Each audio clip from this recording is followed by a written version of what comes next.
My sister Vanessa falsely accused me of theft, turning our entire family against me. Now, they're desperate for forgiveness, caught up in IRS investigations. Just days before Dad's 50th birthday celebration, Vanessa sneered, "Don't even think about showing your face there. You're nothing but a disgrace." This was after I'd already spent nearly $10,000 on the party. She continued, "You earn $18 an hour and actually believe you matter? Pathetic." I managed a tight smile, then calmly canceled the venue, catering, decorations, and all related credit lines. No face, no party, I told her. Din. Hours. My phone exploded with over 100 missed calls from almost every guest. When I finally answered, Vanessa's voice cut through the silence like a knife. "Don't you dare show your face at Dad's 50th, Michael," she shrieked, not even bothering with a greeting. It wasn't unexpected. Most of our exchanges lately were less conversations and more monologues from her. "Bring shame to this family," she spat with disgust. "You make $18 an hour, and you honestly think you deserve to be there? Pathetic." My jaw tightened, but I held my tongue. In my family, words were weapons, and Vanessa was always fully loaded. I'd learned that lesson long ago. "You don't belong at the country club," she pressed on. "You'll embarrass Dad. All his important friends will be there. People with real careers, real money, not some low-level IT nobody who lives paycheck to paycheck." For a moment I closed my eyes, letting her words wash over me the familiar sting of inadequacy. The old wounds and the constant reminder that I was never enough. Yet this time, something felt different. "Vanessa," I said, my voice steady, "I paid for this entire party. The venue, the catering, the decorations, nearly $10,000 out of my own pocket." She actually snickered. Honestly, I laughed too. I'd heard that condescending, mocking sound since we were kids. "Oh, please," she grumbled. "You should be grateful we even let you pay. You think that buys you a seat at the table? No, Michael? You're the help. That's all you've ever been. No face, no party." Her words echoed in my mind, a cruel anthem. I had endured this treatment for years, always the one picking up the pieces, paying the bills, making the sacrifices. Each time I'd foolishly hoped they might finally accept me. But they never did. I forced myself to breathe deeply, calmly. Something inside me was shattering, or perhaps finally being rebuilt. I grinned, not out of humor, but because a decision had been made. "No face, no party," I repeated quietly. "Got it." Hung up. What they didn't know, what Vanessa couldn't fathom, was that I wouldn't accept it this time. Their game was over. They were about to discover the true extent of my power. For years, I genuinely believed I was helping. Now I saw I was merely feeding a monster. It began subtly, as it always does. Vanessa was always the golden child, the perfect daughter, the shining star. I was just Michael, the reliable one, the fixer who wired money, cleaned up messes, and never asked questions. But Vanessa was a master manipulator. Last year, after her third failed relationship and another job she unfairly lost, she was broke again. She called, sobbing, claiming she couldn't pay her credit cards. "Michael, you know I'd never ask if it wasn't serious. I'm trying, but life's been so unfair lately." I made the payment, as I always did. What I didn't know was she was spinning a different story behind my back. The shift became evident when my Aunt Diane stopped returning my calls. Then Uncle Frank's replies in the family group chat became icy. One-word responses. Even Mom's texts grew distant. I initially brushed it off, thinking they were just busy. But when my cousin Matthew accidentally sent me a screenshot from another group chat, reality hit me like a brick. Vanessa had written, "Michael's not well. He's been stealing from Vanessa for months. We're worried about him. He's so resentful of our success, he's trying to turn the family against me." There it was, plain as day. She was poisoning them. For a moment, I couldn't breathe. Theft. I paid her debts. But she wasn't done. A few weeks later, the escalation began. My dad called, his voice cold. "Uncle, we need to talk. Your sister told us everything. If you're struggling, just admit it. But dragging Vanessa down, that's unacceptable." I tried to explain, to tell them the truth about the years I'd spent helping her, but they refused to listen. Mom interjected, "Why would Vanessa lie? She's your sister. Family doesn't lie." It was their constant refrain. Family is honest. Yet, they were always lying. Then, the fabricated evidence emerged.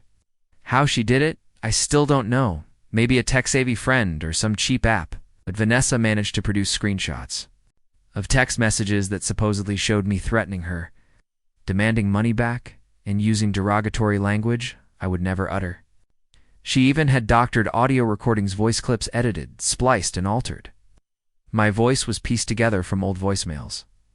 In one, I supposedly yelled, "You owe me. You're worthless." Phrases I had never spoken, yet the tone and timestamps were meticulously crafted to appear authentic, and it was enough for my parents. "You need help, Michael," Dad declared during one of our final calls. "We won't let you ruin Vanessa's life any further." I hung up. They didn't want the truth. They wanted a villain, and Vanessa gladly provided one. Meanwhile, the party planning proceeded without me. Vanessa had taken complete control, sharing daily updates on Facebook, photos of the venue, custom cake tastings, floral arrangements. Each post ended the same way: all for Dad. I spared no expense because family means everything. The comments poured in, "You're amazing, Jess. Your brother could learn a thing or two." As if I didn't exist, I watched my own family members cheer her on with love reactions and emojis, ignoring the almost $10,000 I'd spent on her party. But Vanessa made one critical mistake. Her digital fingerprints were everywhere. I still had all the payment receipts in my name, the wire transfers, everything linked to my accounts, bills from the caterer, florist, and event coordinator. I'd kept meticulous records, every screenshot, every message, every transfer, all her lies. The final public humiliation came 2 days before the celebration. Uncle Henry posted in the family chat, "It's a shame Michael won't be at the party. Maybe it's for the best. It's been unstable lately," Aunt Diane added. Vanessa worked so hard for this. A call would have just made it uncomfortable. They weren't just excluding me, they were erasing me. Vanessa had won, or so she thought. I had initially considered a casual coffee shop neutral ground. Instead, I chose the Glass House, a serene botanical cafe tucked away behind an antique bookshop downtown. Soft instrumental music floated over hushed conversations, and bright glass walls showcased lush greenery. It seemed innocuous, peaceful. That peace was about to die here, which is precisely why I picked it. They arrived together, as always. Dad led the way, shoulders tense, gaze piercing, voice clipped and cold, even indoors. Vanessa trailed behind, sunglasses still on, as usual. Mom hovered between them, eyes anxiously darting, trying to gauge the atmosphere. They took seats across from me. Dad fired the first shot before anyone else spoke. "Michael, let's not waste everyone's time. You've caused enough damage. Your sister has been through hell because of your accusations. This ends." Today, he leaned forward, his voice sharp but low. "You're our son, but you need to take responsibility for what you've done. You've embarrassed this family." Vanessa, playing the queen she imagined herself to be, smirked and crossed her arms. Mom only whispered, "Please, let's just talk calmly." I didn't want this. I spent months getting ready for this. Without a word, I placed a heavy folder on the table and carefully slid it toward the center. "Before we decide who the victim is, let's look at the facts." Dad scoffed. "What is this?" "Michael, receipts," I stated calmly, opening the folder. Inside was a meticulously printed timeline of transactions. Bank records, invoices for the venue, catering, and decorations. "I paid for the party," I explained bluntly. "My name is on every single expense, every dime. Vanessa hasn't spent a penny." Vanessa's mouth tightened. "Here," I continued, "are the credit card payments I made to cover her debt last year. Here are the bank transfers I sent every month when Dad's investments collapsed. And here are the actual text messages where Vanessa asked for help, not the ones she fabricated." I tapped the next page. She had created color prints of the altered screenshots. I placed the originals right beside the fakes. "It's quite impressive how far you went to create your little story, Vanessa." Her expression wavered. She shifted in her seat but remained silent. Dad's voice rose. Enough of this. Nonsense, Michael. You're twisting everything. These are misunderstandings, old issues. You're making it worse, am I? I countered, my composure unwavering. I reached into my pocket and pulled out a USB stick. This is a recovery from Vanessa's own hard drive. She never deletes anything, including her audio montages. I hit play on my laptop. The cafe filled with badly edited voice, clips my voice, chopped, spliced, distorted. Then a voice that was clearly mine, though fabricated, declared, "You're worthless. You ruin everything." The next clip was equally obviously fake, a poor word collage. Vanessa's face went white. Mom finally spoke, her voice forceful yet quiet. "Vanessa, is this true?" Vanessa froze. Her lips parted, then closed. Her lip quivered. I didn't mean for it to get this far," she stammered. "He was trying to turn you against me. I had to protect myself by inventing threats." Inventing. "Threats?" I echoed. Dad tried to intervene. "Michael's always been unstable. You know how sensitive he gets?" Mom cut him off, her voice firm, though it cracked. "No, Mark, no more. I can't keep pretending. I've seen enough." She turned to Vanessa. "I defended you because you're my daughter, but this is sick." Panic flooded Vanessa's eyes. "Mom, don't do this." "You used him," Mom said, her voice broken. "You lied. You twisted everything, and we let you." The silence was ruthless. Vanessa sprang to her feet, grabbed her handbag, and rushed out of the cafe, knocking past a waiter. Several patrons turned to stare. Dad's fists clenched. "Are you happy now?" He growled at me. "Not happy," I replied. "Done." Anger flared in his face. But before he could speak, Mom grasped his arm. She looked utterly exhausted, not angry, and tears streamed down her cheeks as she met my gaze. "I'm sorry, Michael." I rose to my feet. "It's too late. Sorry." Then I left. Behind me, in the hushed remnants of their shattered lies, stood the perfect little glass cafe. Would never again be under their control. The encounter at the glass house was only the beginning. As I walked out, I knew one thing. If I left them standing, they would simply rebuild. They always did. Lies were their oxygen. Cutting off the supply would suffocate them. I had no intention of leaving any air. 2 days later, I met with my lawyer, Claire. She was brilliant, cold, at precisely the kind of person you hire when you finally had enough of being nice. As we sat in her downtown office, I laid everything on the table: fraud documents, audio files, fake texts, and years of financial records, the entire collection they thought I'd never expose. Claire didn't even blink as she sifted through the folders. "They're going to regret underestimating you," she stated bluntly. The following morning, the first wave of lawsuits was filed: deception, identity theft, slander, financial abuse, wire fraud. A full-scale legal artillery attack. Vanessa was the first to be served. Her expression when she opened that envelope: priceless.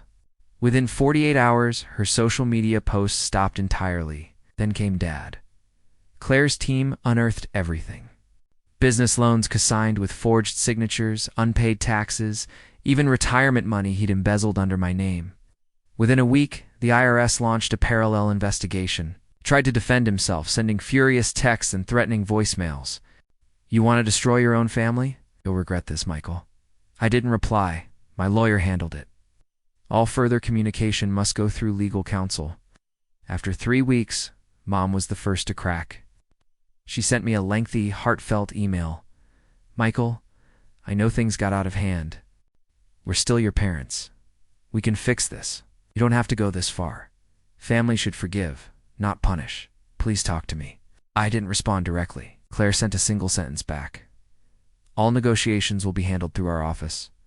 The walls were closing in on them. By the second month, Vanessa was formally charged with identity theft and falsifying evidence. While the investigation continued, the judge halted her public statements. Overnight, her life as an influencer vanished. She briefly posted a desperate GoFundMe link before removing it. No one had donated. The blow to Dad was even more devastating. The IRS imposed massive fines. the state revoked his business license, and his loans went into default when the banks called them in. His real estate business, built on conceit and deceit, crumbled like a sandcastle in the tide. An old family friend told me he sold his property within weeks to cover the escalating legal bills. For years, they had subtly tugged at the threads. Behind closed doors, always believing I was too weak to resist. They were right once, not anymore. At the end of the third month, my lawyer gave me the final update over the phone. We're finished. Vanessa narrowly avoided jail by accepting a plea deal, steep fines and long-term financial restrictions after pleading guilty to multiple offenses. Dad agreed to a substantial settlement, which included restitution for the years of deception carried out in my name. My hands trembled briefly when I saw the balance of the full compensation deposited into my account. The money wasn't even the main thing. It was the quiet that followed not a single call, message, or drama. For the first time in years, they had simply vanished. I was free. A month later, I made an appointment at the courthouse. It was silent and swift as I signed the documents. The clerk barely looked up. With one signature, I changed my last name. I shed the name they had used to manipulate and tarnish me with their falsehoods. It was theirs now, and their failure. As I walked out of that courthouse into the bright morning light, a weight finally lifted from my chest. I was no longer hiding. They hadn't erased me. They'd shaped me. I'd imagined liberation would feel like anger, triumph, or retribution, but it felt like quiet. Silence was beautiful too. For the first time in my life, I never woke up to texts demanding money, no guilt-tripping voicemails, no passive-aggressive, concerned messages. Just silence. 3 months after the legal dust settled, I met Emily. I wasn't actively looking for anything. I was still rebuilding myself, not just my life. Without the constant hum of my family's demands, I barely knew who I was anymore. But she saw me not the broken version, not the villain my sister painted, not the failure my dad mocked. After I finally moved into my own place, we sat together. One evening in my new apartment, the one with only my name on the lease, as she silently leafed through the folder I'd shown no one else, warm city light streamed through the windows. The whole history, the lies, the lawsuits, the devastation, the rebirth. I watched her face closely as she read. When she finally looked up, her eyes were filled with admiration, not fear or pity. "No one ever realized how strong you are," she said, "and you're stronger than you think." I hadn't believed it until then. Months unfolded like chapters I never imagined I'd write. Together, we built something simple, genuine, real, morning coffee runs, late-night walks, long conversations about everything and nothing. She never asked for anything, never made me feel like I owed her devotion. But the past, like a persistent shadow, always tries to reappear. It started subtly, an email from an unknown sender, then a text from an unfamiliar number, then another. Mom, Dad, Vanessa, too. Their voices a frantic chorus. "We've made mistakes. Let's move forward. Family is forever. You've proven your point. Can we start fresh? Don't let outsiders poison your blood." Outsiders. That word said it all. Because Emily wasn't under their control. They still saw her as a threat because she didn't play their game. One evening I warned her, "They'll keep trying." She just smiled, "And we'll keep ignoring them." And we did. One evening, as summer finally surrendered to fall, we walked hand in hand through the downtown streets. The sidewalks were ablaze with leaves of dazzling reds and golds. Her palm felt warm against mine despite the crisp air. I used to avoid the Riverwalk. It held too many memories of what I felt I'd lost. But we stopped near it, and now it was just another beautiful view. She leaned close. "Do you ever regret cutting them off?" she whispered. I paused, considering. "No," I replied, "because I never really cut them off. They cut themselves off the moment they chose to break me." She squeezed my hand, and they failed. I grinned, not resentful, not angry, just free. That night, my phone buzzed again. One more email, one more plea. I didn't even open it. Instead, I pulled out my camera, raised it, and snapped a photo of us just standing there, smiling, alive. Everything my family never understood was captured in that picture. You don't get peace by default, I whispered. Partly to myself, but loud enough for her to hear as we made our way back home under the city lights. You have to battle for it. They tried to bury me. Instead, I bloomed.